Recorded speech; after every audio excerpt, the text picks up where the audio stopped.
Calculate the value of share of the following informations: profit after tax, equity capital, par value, additional information, debt equity ratio, growth rate, beta, risk free, market return, capex, depreciation, change in working capital. அவங்க என்ன கேட்குறாங்க, calculate the value of share. Value of share அப்படின்னா நமக்கு ஒரு formula தேவை. என்னங்க, V is equal to D1 divided by KE minus G. KE வந்து as per CAPM formula பிரகாரம், CAPM ஃபார்முலா பிரகாரம் என்னன்னா RF plus beta RM minus RF. இதுதான் ஃபார்முலாஸ். ஸோ இந்த ரெண்டு ஃபார்முலாவுக்கு தான் நம்ம ஆன்சர் கண்டுபிடிக்கணும். இப்போ நமக்கு KE தெரியாது, அப்போ KE நம்ம கொண்டு வந்துடும். RF plus beta minus RM minus RF அப்படின்றாங்க.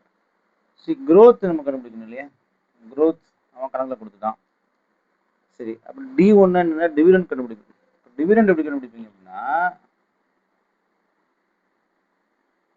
இபிஎஸ் ஏர்னிங்ஸ் பெர் ஷேர்ல பே அவுட் ரேஷியோ அப்படின்றது தான் டிவிடெண்ட். பே அவுட் ரேஷியோ, அப்போ அதுதான் டிவிடெண்ட். இபிஎஸ் ஏர்னிங்ஸ் பெர் ஷேர்ல அதை நீங்கள் எவ்வளோ வந்து கொடுக்குறீங்க, பே அவுட் ரேஷியோ வச்சு தான் நம்ம என்ன செய்ய முடியும், கண்டுபிடிக்க முடியும். சரி, இந்த மூணுமே நம்ம கண்டுபிடிக்கணும் அப்படின்னா நம்ம என்ன செய்யணும் அப்படின்னா ஃபர்ஸ்ட் இபிஎஸ் நம்ம கண்டுபிடிக்கணும் இல்லைங்களா. இப்போ இபிஎஸ்க்கு என்ன ஃபார்முலா, அடுத்த கேள்வி, PAT divided by number of shares. PAT divided by number of shares. What is PAT? 290 கோடி. What is number of shares? அப்போ ஈக்விட்டி ஷேர் கேபிட்டல், அப்போ நம்பர் ஆஃப் ஷேர்ஸ் அடுத்த கேள்வி. ஸோ நம்பர் ஆஃப் ஷேர்ஸ் அப்படின்னு நீங்கள் போவீங்க அப்படின்னா 1300, அதாவது total share capital divide by par value. Par value எவ்வளவு, 40 ரூபாய். இங்கே இருக்குது 1300 40. அப்போ 1300 பை 40னா 1300 வகுத்தல் 40 அப்படின்னா 32.5 அப்படின்றது வந்து நம்பர் ஆஃப் ஷேர்ஸ் கிடைச்சிருச்சு. இப்போ நம்பர் ஆஃப் ஷேர்ஸ் 32.5 அப்படின்னா இபிஎஸ் நமக்கு கிடைச்சிருச்சு. அவ்வளோங்க, 290 டிவைடட் பை 32.5. ஸோ 8.92ன்றது என்னங்க, இபிஎஸ். கிட்டத்தட்ட நம்ம ஆன்சருக்கு வந்துட்டோம். அப்போ இதே தான் வந்து சொல்லியிருப்போம். இப்போ இபிஎஸ் அவன் கண்டுபிடிச்சிருச்சு 8.92. அடுத்தது எஃப்சிஎஃப்இ நம்ம கண்டுபிடிக்க போறோம். என்னங்க, எஃப்சிஎஃப்இ அப்படின்றது ஒரு முக்கியமான விஷயம். குரூஷியல் பிளேவே தான். எஃப்சிஎஃப்இ அப்படின்னா என்ன, அதோடைய மீனிங்ஸ் நம்ம பார்த்துட்டா கிட்டத்தட்ட ஆன்சர்ஸ்குள்ளே வந்துடலாம். எஸ், இப்போ நான் உங்களுக்கு எஃப்சிஎஃப்இ பற்றி நான் சொல்ல போகிறேன், நல்லா கவனிக்கணும். ஃபஸ்ட்டு எஃப்சிஎஃப்இ என்றால் என்ன அப்படின்றதும் கேட்குறாங்க. ஃபஸ்ட்டு ஈக்விட்டி ஷேர் ஹோல்டர்ஸ்க்கு கிடைக்கக்கூடிய ரியல் கேஷ் ஃப்ளோ தான் வந்து எஃப்சிஎஃப்இ. சிம்பிளாக கம்பெனி இன்வெஸ்ட் பண்ணி முடிச்சு டெப்ட் அட்ஜஸ்ட் பண்ணி பேலன்ஸ் ஆக ஈக்விட்டிக்கு கிடைக்கும் கேஷ். நல்லா கவனிங்க, ஈக்விட்டி ஷேர் ஹோல்டருக்கு கிடைக்கக்கூடிய கேஷ். அப்போ இதோடைய ஃபார்முலா என்ன, ஏன்னா ஈக்விட்டி ஷேர் ஹோல்டர்ஸுக்கு கிடைக்கக்கூடிய கேஷ் தான் எஃப்சிஎஃப்இ. புரியுதுங்க இல்லையா, cash flow to the entity. இதனால ஃபியூச்சர் கேஷ் ஃப்ளோ, இதுக்கு என்ன சொல்றீங்க அப்படின்னா future cash flow to the entity. என்டிட்டிக்கு ஃபியூச்சர்ல கேஷ் ஃப்ளோ எவ்வளவு கிடைக்குது அப்படின்றது அந்த கேள்வி இல்லையா. அப்ப ஃபார்முலா என்னங்க அப்படின்னு பார்த்தீங்கன்னா net income, net income plus depreciation minus capex delta working capital changes in borrowings. அப்புறம் ஒவ்வொரு டைமும் நம்ம புரிஞ்சுக்கலாம். ஃபர்ஸ்ட் நெட் இன்கம்னா என்னன்னா தட் இஸ் இபிஎஸ், எல்லாமே கழிச்சுட்டு போய் வரக்கூடியது நெட், அதாவது ப்ராஃபிட் ஆஃப்டர் டேக்ஸ். இது ஈக்விட்டி ஷேர் ஹோல்டர்ஸுடைய ப்ராஃபிட். டெப்ரிசியேஷன் என்பது என்னங்க, இது நான் கேஷ் எக்ஸ்பெண்டிச்சர்ஸ், கேஷ் வெளியே போக தேவையில்லை, அதனால ஆட் பேக் பண்ணணும். கேபெக்ஸ் அப்படின்றது என்ன, கேபிட்டல் எக்ஸ்பெண்டிச்சர்ஸ் சொல்லுவாங்க. என்னங்க, கேபிட்டல் எக்ஸ்பெண்டிச்சர்ஸ். ஃபிக்ஸட் அசெட் வாங்குவது கேஷ் வெளியே போகிறது, அப்போ இதனால சப்ஸ்ட்ராக்ட் பண்ணணும். ஏன் வந்து உங்களுடைய இன்கம்ல இருந்து சப்ஸ்ட்ராக்ட் பண்றோம் அப்படின்னு நம்ம சொல்றோம். Change in working capital, inventory debtors increase ஆனால் கேஷ் பிளாக் ஆகும். அதனால என்ன செய்ய போறீங்க, சப்ஸ்ட்ராக்ட் பண்ண போறீங்க. அப்போ இன்க்ரீஸ் இன் ஒர்க்கிங் கேபிட்டல்னா என்ன ஆகுது, பிளாக் ஆக போகுது கேஷ். நெட் பாரோயிங்ஸ், லோன் எடுத்தாலும் அது கேஷ் வரும், அதனால ஆட் பண்ணுங்க. லோன் ரீபே செஞ்சு அதை சப்ஸ்ட்ராக்ட் பண்ணுங்கன்னு சொல்றாங்க. அப்போ இது வந்து பாரோயிங்ஸ் பண்ணுங்க. அப்போ இம்பார்ட்டன்ட் ஆல்டர்னேட்டிவ் ஃபார்முலா எக்ஸாம்ல வந்து when debt ratio given like your problem, அப்போ நம்ம ப்ராப்ளத்தை என்ன செஞ்சுட்டான், டெப்ட் ரேஷியோ கொடுத்துட்டான் எவ்வளோங்க, 27% நினைக்கிறேன். அப்போ FC future cash flow to the entity என்ன வரும்னு பார்த்தீங்கன்னா, net income minus 1 minus B into capex minus depreciation minus 1 by P into delta working capital changes. சரி, இதான் வந்து டெப்ட் ரேஷியோ. இப்போ டெப்ட் ரேஷியோ என்னன்னா, பின்றது டெப்ட் ரேஷியோன்னு வச்சுக்கலாமே. 1 மைனஸ் பின்னா அதுதான் வந்து ஈக்குவிட்டியாக இருக்கும், இன்வெஸ்ட்மெண்ட். அப்போ டெப்ட் ரேஷியோ போயிடுச்சுன்னா, கம்பெனியில் இன்வெஸ்ட்மெண்ட் பண்ணீங்கன்னா பி. இப்போ டெப்ட் போர்ஷன் நீங்கள் கழிச்சுன்னா இப்போ கண்டிப்பாக இருக்கக்கூடியது என்னங்க, ஈக்குவிட்டி போர்ஷன். அப்போ equity only BS 1 minus P part. அப்போ சிம்பிள் எக்ஸாம்பிள், இவர் கொஸ்டின் என்ன கொடுத்துக்கிறான்னா, கேபெக்ஸ் 47 கொடுத்துட்டான், டெப்ரிசியேஷன் 39. இப்போ கேபெக்ஸ் 47லேருந்து 39 கழிக்கிறீங்க, 47 39, அப்போ 8 ரூபா டிஃப்ரெண்ட் இல்லையா. சேஞ்சஸ் இன் ஒர்க்கிங் கேபிட்டல் அவனும் கொடுத்துருக்கான் 3.5. பின்றது டெப்ட் ஈக்விட்டி ரேஷியோ, அதோடைய வேல்யூ 27% தான்.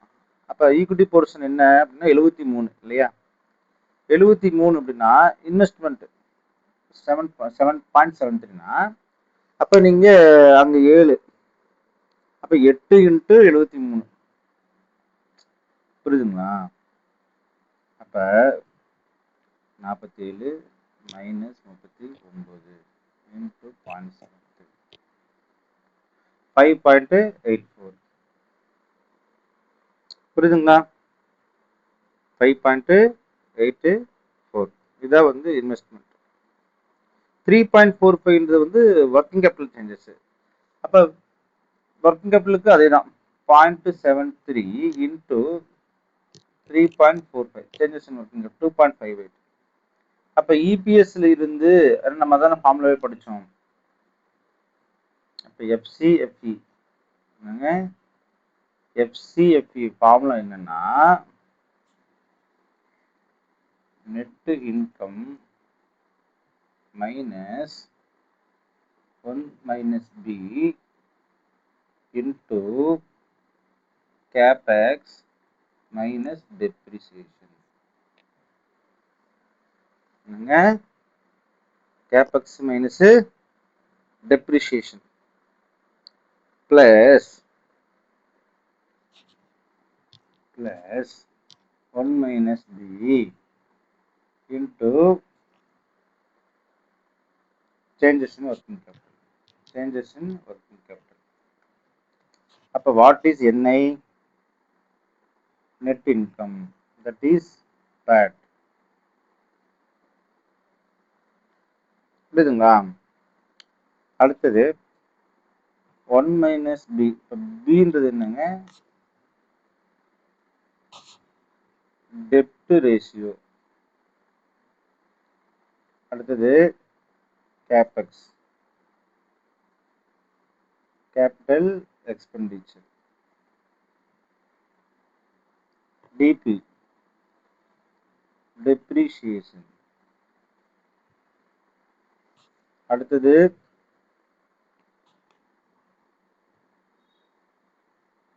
changes in working capital. Changes in working capital. So see, everything is in our hand, இல்லையா. Everything is in our hand. So you can easily solve it. 8.92.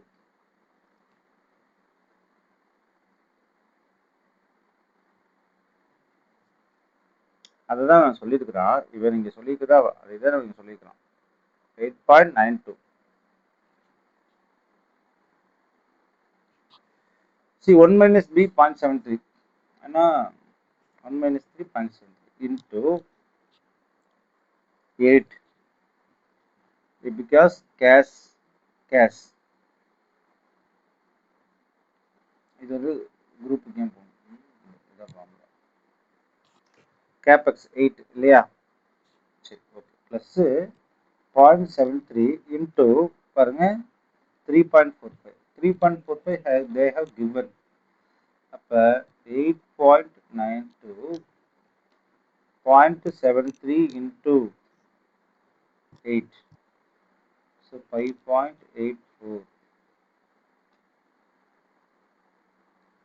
0.73 into 3.45. So 2.5185.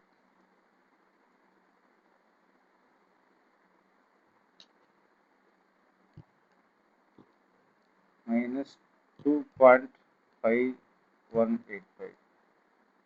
3.3215. 8.92 minus 3.3215. 5.59. அப்படியா? ஏன்னா இந்த இடத்துல plus தான் போடணும், நம்ம போட்டு ஆனால் ப்ளஸ் பண்ண மாட்டோம். இந்த இடத்துல தப்பு. இந்த இடத்துல ஏதாவது தப்பு பண்ண கூடியதான் சொல்கிறேன். இது தப்பு பண்ணிடாதீங்க அப்படின்னு. அப்போ இங்கே தப்பு.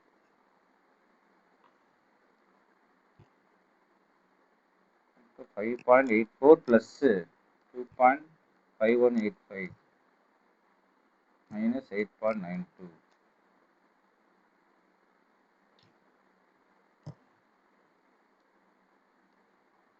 5.84 plus 2.5185. 8.35. 8.92 minus 8.35. 0.57. See, இதுதான் வந்து என்ன சொல்றாங்கன்னா formula 0.57. See, what is cost of equity?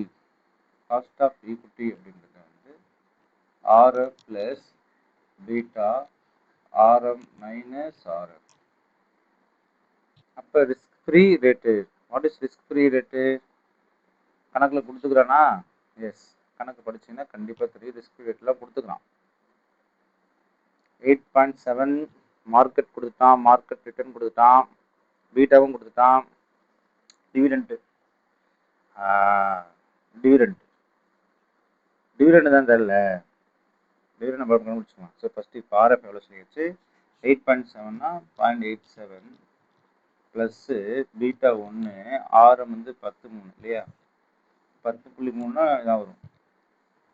அல்லாது பர்சன்டேஜ் எடுத்துச்சு. அப்படி இப்படி பார்க்கும் பொழுது 0.1 இன்ட்டு சரி 0. இப்போ நீங்கள் கூட போகலாம். 10.3 மைனஸ் 8.7 இன்ட்டு 1. இப்போ 1.6 ப்ளஸ்ஸு 8.7. இப்படியே நீங்கள் போகலாம், தப்பு இல்லை. சில பேர் வந்து இப்படி போடுறாங்க. 8.7 ப்ளஸ்ஸு 1.6. ஸோ 10.3 அப்படின்றது காஸ்ட் ஆஃப் கேபிட்டலா. திருப்பி நான் சொல்லித்தரேன். இது எல்லாத்துக்கும் தப்பாக வந்துடும். சம்டைம்ஸ் எல்லாத்துக்கும் தப்பாக வந்து நான் சொல்லுவேன். 8.7 டிவைட் பை 100 போடுறாங்க. அதனால 0.07. 10.3 அப்படின்றதுனால என்ன செய்யறாங்க? இப்படி போடுறாங்க. 103 மைனஸ் 0.087 இன்ட்டு 0.1 ப்ளஸ் 0.087 இன்ட்டு 100. அப்போ 8.86.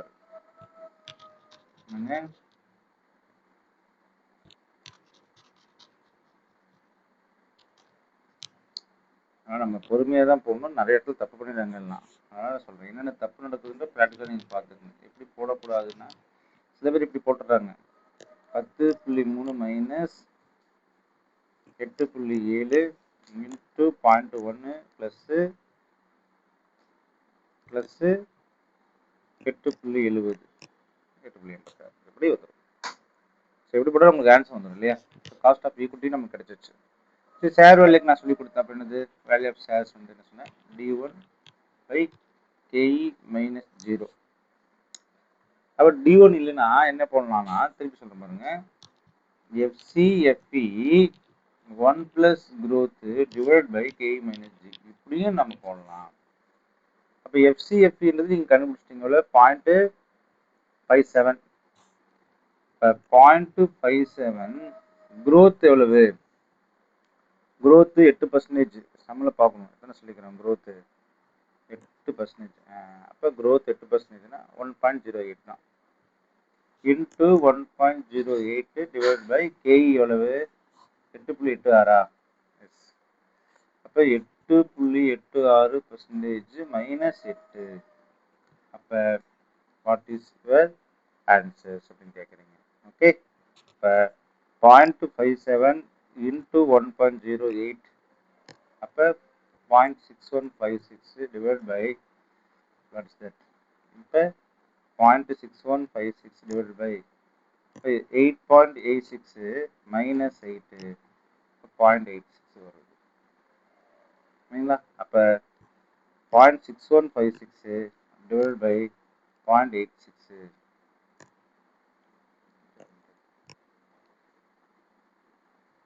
இப்போ 71. நாங்கள் 71.581. சரி, இங்கே என்னங்க சார் போட்டுக்கிறா, எப்படி போட்டுக்கிறா அப்படின்னு ஒரு கேள்வி வரலாம். இவன் வந்து இதை எப்படி வரும், மேலே போட்டுலாம் கரெக்ட் தான். 5-6 எடுத்து போட்டுக்கிறாங்க, நம்ம முழு ஃபிகராக போட்டுக்கிறோம். அதனால தான் வந்து இந்த டிஃப்ரெண்ட் வந்து 71.581. இங்கே எப்படி போட்டுக்கிறான்னா அந்த 5-6 அப்படி அந்த ஃப்ராக்ஷன் எடுத்துட்டான். நம்ம வந்து என்ன செஞ்சோம் இந்த இடத்துல 8.92 மைனஸ் 8.35 அப்படின்ற மாதிரி 57 எங்களுக்கு ரவுண்ட் ஃபிகரா. பட் அவன் வந்து இந்த 56 ஃப்ராக்ஷன் எடுத்ததுனால உங்களுக்கு சம் ஸ்லைட் டிஃப்ரென்சஸ் வரும். மோஸ்ட் மேக்ஸிமம் வந்து இது கரெக்ட் தான் அப்படின்ற மாதிரி சொல்கிறாங்க. திரும்ப இந்த வந்து ரீகால் பண்ணிடுவோம், திருப்பி பாருங்கள். இந்த கேள்வி என்ன கேட்குறான், வேல்யூ ஆஃப் ஷேர் தான் கேட்குறான். வேல்யூ ஆஃப் ஷேர் கேட்கும் போது ஃபார்முலா தான். இதுக்கு இன்னொரு ஃபார்முலா இருக்குன்னு நம்ம சொல்கிறோம். அதாவது FCFE 1 + growth divided by KE minus G தான். அப்போ நமக்கு என்னென்னலாம் இருக்குதுன்னா டிவிடெண்ட் இல்லாதனால நம்ம FCFE எடுத்துக்கிறோம். அதாவது future cash flow to the firm எடுத்துக்கிறோம். கேக்கு சிஎப்பிஎம் ஃபார்ம் அப்ளை பண்ணுறோம். டிவிடெண்ட் எப்படின்னு பார்க்குறோம். டிவிடெண்ட் இங்கே இல்லை, பே அவுட் ரேஷியோ நம்ம சொல்லாதனால டிவிடெண்ட் இல்லாதனால இதுதான் நம்ம போகிறோம், இந்த ஆல்டர்னேட்டிவ் ஃபார்மில் தான் நம்ம போகிறோம். ஸோ பேட்டுன்னு தெரிஞ்சு போச்சு, நம்பர் ஆஃப் ஷேர்ஸ் தெரிஞ்சு போச்சு. FCFEயோடைய ஃபார்முலா வந்து net income minus bracket open 1 minus B capex minus depreciation plus 1 minus B changes in working capital. அதுதான் நம்ம FCFEனா என்னன்னு தான் நம்ம பார்க்கணும். அதுதான் நம்ம முக்கியமானது. இந்த இடத்துல வந்து கம்பெனி இன்வெஸ்ட் பண்ணி முடிச்சு டெப்ட் அட்ஜஸ்ட் பண்ணி பேலன்ஸ் ஆக கிடைக்கும் கேஷ் தான் வந்து ரியல் கேஷ் ஃப்ளோன்னு சொல்கிறாங்க. அந்த ரியல் கேஷ் ஃப்ளோ பேர் தான் வந்து இந்த இடத்துல FCFE சொல்கிறாங்க. அப்போ ஒவ்வொரு ஐட்டத்தையும் நம்ம புரிஞ்சுக்கொள்ளு சொல்கிறாங்க. இப்போ நெட் இன்கம்னா என்ன, ப்ராஃபிட் ஆஃப்டர் டேக்ஸ். இது ஷேர் ஹோல்டர்ஸோட ப்ராஃபிட்னு சொல்ல வரோம். டெப்ரிசியேஷன் நான் கேஷ் எக்ஸ்பெண்டிச்சர்ஸ்னால இதை நம்ம ப்ராஃபிட்டை ஆட் பண்ணிக்கிறோம், வெளியே போகலை, அதனால் ஆட் பேக் பண்ணுறோம். கேபெக்ஸையும் நம்ம வந்து ஃபிக்ஸ்ட் அசெட் வாங்குறது, ஆனால் கேஷ் வெளியே போகல, அதனால் என்ன செய்கிறோம், இதை வந்து கழிச்சிடுறோம். ஏன் அப்படின்னா கேபெக்ஸ்ன்றது எக்ஸ்பென்சஸ், டெப்ரிசியேஷன் கிட்டத்தட்ட இன்கமாக கன்சிடர் பண்ணணும். அப்போ இதை போட்டு அதை கழிக்கணும். அப்போ இது டிஃப்ரென்ஸ் தான் நம்ம எடுத்துக்க போகிறோம் இல்லைங்களா. சேஞ்சஸ் இன் ஒர்க்கிங் கேபிட்டல் கண்டிப்பாக நம்ம என்ன செய்யணும்னா ஆட் தான் பண்ணணுமா, கேட்டால் லெஃப்ட் பண்ண மாட்டோம் லெஸ். ஏன்னா கேஷ் வந்து இது குறையுது. அப்போ உங்களுடைய ஃபியூச்சர் கேஷ் ஃப்ளோ என்ன செய்யுது, குறையுது. இப்போ நெட் பாரோயிங்ஸ் வந்து நம்ம என்ன செய்யறோம், கூட்டமாக கழிக்கணும்னு பார்ப்போம். அப்படி பார்க்கும்போது இந்த இடத்துல இன்னொரு விஷயம், நெட் இன்கம் வந்து நம்ம டிப்ரிசியேஷனை கூட்டி கேபெக்ஸ் கழிப்போம். அதே மாதிரி தான் இங்கே வந்திருக்கும். அதே மாதிரி இதையும் நம்ம கழிப்போம். சரி, இது எல்லாமே கழிக்கிறதா இருந்தாலும் நம்ம இப்படி போட்டுடலாம். 8.92 இருந்துச்சு இல்லைங்களா. இப்போ 8.92 டெப்ரிசியேஷனை கூட்டுறீங்க. டெப்ரிசியேஷன் எவ்வளவு அப்படின்னு பார்த்தீங்கன்னா 39 ரூபா. அப்போ டெப்ரிசியேஷன் வந்து நீங்கள் 39 ரூபாய்க்கு கூட்டுறீங்க. அப்புறம் ஒர்க்கிங் கேபிட்டல் சேஞ்சஸ் 3.45. அப்போ இதெல்லாம் நீங்கள் கூட்டுறீங்க. இப்படி கூட சொல்கிறேன், எனக்கு புரிஞ்சுக்கணும். 892 + 39 + 3.45 3.45 மைனஸ் 3.45. பார்த்தீங்கன்னா 8.92 ப்ளஸ் 39 மைனஸ் 3.45 மைனஸ் எதையும் கழிக்கணும், 47 ரூபா. ஏங்க சார் இதெல்லாம் கழிக்கிறீங்க அப்படின்னு பார்த்தீங்கன்னா, என்ன சொன்ன இதெல்லாம் வந்து ஒன்று கூட்டணும், ஒன்று கழிக்கணும். அப்போ டெப்ரிசியேஷன் கூட்டினீங்கன்னா கேபிட்டல் எக்ஸ்பெண்டிச்சர்ஸை நீங்கள் கழிச்சாகணும். அப்போ இதெல்லாம் வந்து நெட் இன்கம்ல சேரக்கூடியதுக்கு ஒவ்வொன்றும் விளக்கம் கொடுக்குறான். எதுக்கு அவன் விளக்கம் கொடுக்குறான்னா ஒவ்வொன்றுக்கும் என்ன எதனால இது நம்ம கூட்டுறோம், எதனால இதை நம்ம கழிக்கிறோம். அப்போ இந்த கம்பெனியில் இன்வெஸ்ட்மெண்ட் ஃபண்டிங் எவ்வளோ பண்ணிக்கணும்னு பார்த்தீங்கன்னா, இன்வெஸ்ட்மெண்ட் ஃபண்டிங்கிறது வந்து பார்த்தா டெட் போர்ஷன் கழிச்சு நான் கூடி 0.73 தான் இன்வெஸ்ட்மெண்ட் ஃபண்டு. அந்த 0.37 தான் ஈக்விட்டி போர்ஷன். அந்த ஈக்விட்டி போர்ஷனோட தான் நம்ம கேபெக்ஸையும் கூட்டுறோம், இன்வெஸ்ட்மெண்ட்டையும் நம்ம கழிக்கிறோம். ஸோ டோட்டலாக ரெண்டுமே கழிக்குது. ஏன்னா இது அச்சா இருக்குது, 47 எச்சா இருக்கிறதுனால அதுதான் என்ன செய்யறோம், கழிக்கிறோம். இது நீங்கள் கழிக்கிறோம். அப்போ 5.84 ப்ளஸ் இது இபிஎஸ் வந்து என்ன செய்யறோம், கழிக்கிறோம் அப்படின்றது ஆன்சர். ஸோ இது முக்கியமான கணக்கு. வாட்ச் பண்ணதுக்கு ரொம்ப நன்றி. இது சிஏ சிஎம்ஏ ஃபைனலுக்கு ரொம்ப யூஸ் பண்ணக்கூடிய ஸ்டடி மெட்டீரியல் சம்முங்க. Question number 10. தேங்க்யூ.